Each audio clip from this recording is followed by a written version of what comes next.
A xente xa escolleu a súa propia canción do verán no TikTok. Están todos tolos ca potra salvaje. Como una potra salvaje que en el oleaje no pierde el sentido.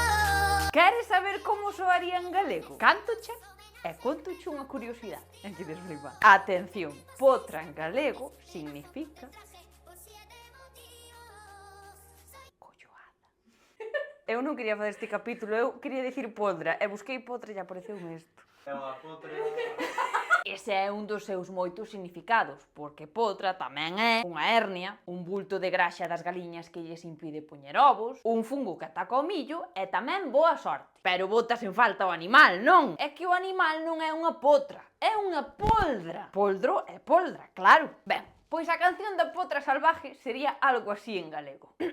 Como unha poldra salvaxe que dentro da ondada non perde o sentido. Son unha poldra salvaxe que vai de viaxe ao descoñecido. Ole.